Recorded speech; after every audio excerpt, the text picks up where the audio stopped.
자, 그 다음에 이제 엔진을 분류해서요. 엔진의 위치와 구르는 바퀴에 대한 이야기를 좀 해볼까 합니다. 자, 우리 지나다니는 도로에 지나다니는 차량들 있잖아요. 도로를 봤을 때 지나다니는 차량을 보고 저 차량의 엔진은 자동차 어디쯤에 있어? 라고 다 이야기하실 수 있는지요?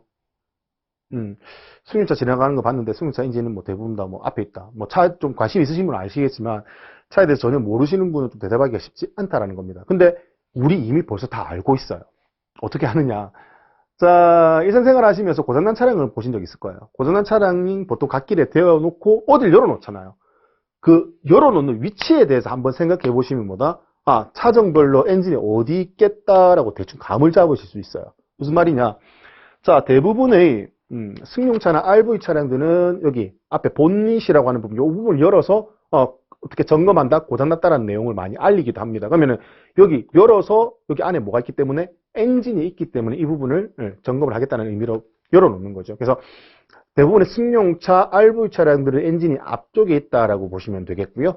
자, 그 다음에 버스 한 번씩 고장난 거 보신 적이 있을 겁니다. 자, 버스는 고장났을 때 어디로 열어놓는다? 자, 이렇게 차량 제일 뒤쪽을 이렇게 열어놓는다는 개념인 거죠. 그러니까 버스 같은 경우는 어디에 차량 제일 뒤쪽에 엔진이 위치하게 된다라는 부분인 거예요. 그렇고요. 버스는 엔진이 뒤에 있다. 자, 그 다음 나머지 하나의 경우 화물차입니다. 화물차는 엔진이 어디에 있는데, 화물차는 우리 이게 운전석, 동승석 타는 부분을 우리 이거 캡이라고 얘기하고요. 자, 그 다음에 캡 부분이 이렇게 틸트라고 해서 쭉 꺾여갖고 각도가 이렇게 제껴질 수 있다라는 부분인 거죠. 그래서 이렇게 틸트 돼서 이렇게 제껴서 보면 이 안쪽에 뭐가 있다?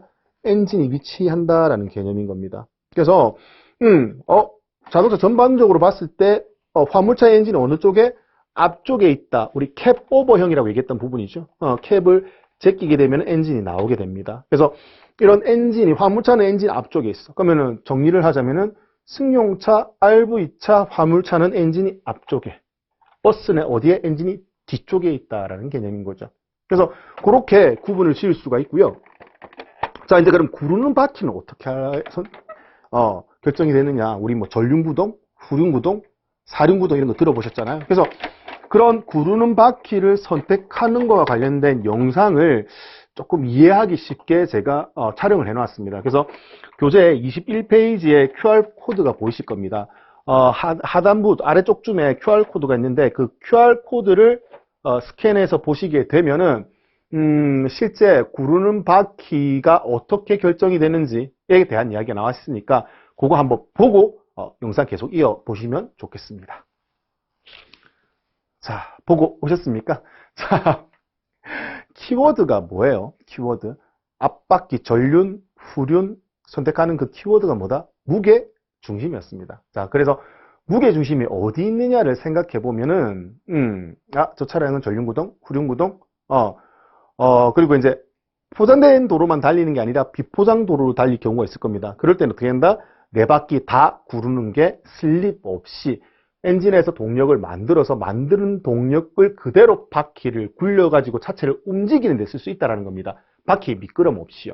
그래서 그런 부분으로 구분을 짓는다라는 기본적인 개념에 대한 얘기를 머릿속에 딱 각인시켜 놓고 내용을 보면 훨씬 더 쉽게 접근할 수가 있다라는 부분인 겁니다. 그래서 그 첫 번째 얘기 나오는 게 뭐다? 앞에 있어요. 앞에 엔진 있고요. 앞전자를 씁니다. 전륜이에요. 전체 전자도 있어요. 전체 전자는 이제 네 바퀴가 다 구른다라는 개념이니까 그거하고 구분해서 이해를 하실 필요가 있어요.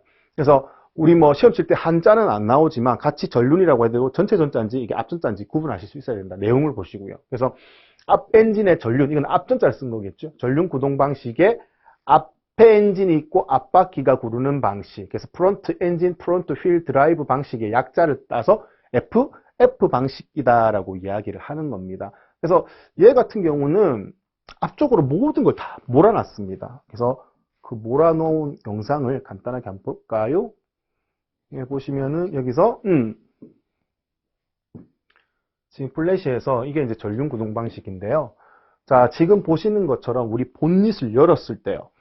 본닛을 열었을 때 엔진이 보통 이 가로로 횡으로 놓아져 있습니다. 이렇게 가로로 놓아져 있고 그 다음에 이쪽 위쪽에는 뭐가 있느냐, 배터리 같은 것들이 요 위에 올라가 있다는 거죠. 그래서 변속기는, 아래쪽에 있는 변속기는 이렇게 가려져 있습니다. 근데 아래쪽에 보면은 엔진과 옆에 이렇게 바로 변속기가 같이 맞붙어 있다라는 개념으로 이해하시면 좋겠습니다. 자, 엔진 옆에 변속기가 붙어 있고 아래쪽에 어떻게 축을 양쪽으로 뽑아내기 위한 종감속 장치 및 자동기어 장치가 바로 앞에 붙어 있어요.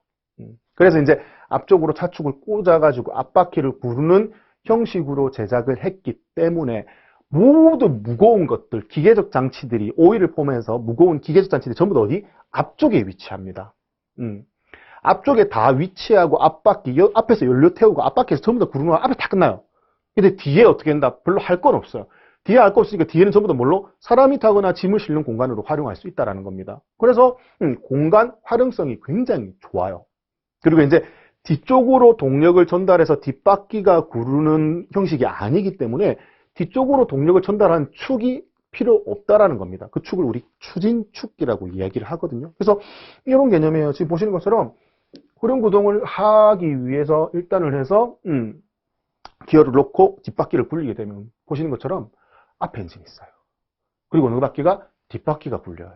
이렇게 하기 위해서는 가운데 어떻게 한다? 이렇게 동력을 전달하기 위한 축이 아래쪽으로 지나갈 수밖에 없거든요. 이걸 프로펠러 샤프트, 우리말로 뭐라고 한다? 추진축이라고 얘기를 합니다. 자, 그러면 앞의 경우와 이 경우를 보시게 되면 얘 같은 경우는 동력을 뒤쪽으로 전달하기 위해서 축이 지나가니까 차체의 높이가 그만큼 높아질 수밖에 없다. 우리 고속도로 다니시면서 승용차를 타고 지나갈 때 옆에 화물차 지나가는 거 많이 보셨을 겁니다. 2차선에서 3차선. 그러면 이제 옆에 잠시 보시게 되면은 어떻게 된다? 화물차에는 아래쪽에서 이렇게 회전하는 축이 항상 있다라는 거예요. 세로로. 뒤집어 보면 이렇게 동력을 전달하는 축이 이렇게 연결될 수밖에 없다라는 거죠. 당연해요. 화물차는 뒷바퀴가 굴러야 되잖아요. 앞쪽에 엔진이 있고. 그래서 프론트 엔진 리어 휠 드라이브 방식이라고 해서 얘를 뭐라고 한다? FR 방식이라고 하는데 이 FR 방식은 아래쪽에서 축이 지나가기 때문에 그만큼 짐을 실는 적재 공간이 위쪽으로 높이 올라갈 수밖에 없다라는 거죠. 그러면은 뭐 승용차를 비교했을 때 승용차가 만약에 이렇게 아래축에 축이 지나간다? 그러다면 위에 공간이 그만큼 축의 높이만큼 빼앗기게 되잖아요. 그래서 소형차나 중중형차에서는 뭐다? 이렇게 아래쪽에 축을 집어넣기가 쉽지가 않다라는 개념인 겁니다. 근데 대형 세단에 좀 고급 세단 같은 경우는 어떻게 한다? 이렇게 추진축을 넣어가지고 어떻게 후륜구동을 하기도 하지요. 승용차 중에서 일부. 그래서 그런 부분 제가 왜 그렇게 하는지 조금 이따가 설명을 드리도록 하고 일단은 지금 전륜구동, 즉 FF 방식과 앞에 엔진 있고 후륜구동하는 방식 FR 방식에 대한 이 두 가지 시스템에 대해서 간단하게 설명을 드렸습니다. 비교해서. 그리고 이제 FR 방식의 특징 같은 경우는 뭐냐면 지금 얘를 열어봐도 알겠지만 여기 지금 은색 엔진이 보이실는지 모르겠습니다. 자, 그래서 여기 은색 엔진이 어떻게 나져 있다? 이렇게 세로로 나져 있어요.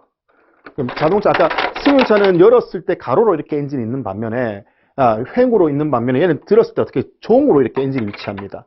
자, 이렇게 엔진이 종으로 위치하고요. 그 다음에 변속기가 이렇게 낮고 길게 우리 확성기, 깔때기처럼 이렇게 길게 나옵니다.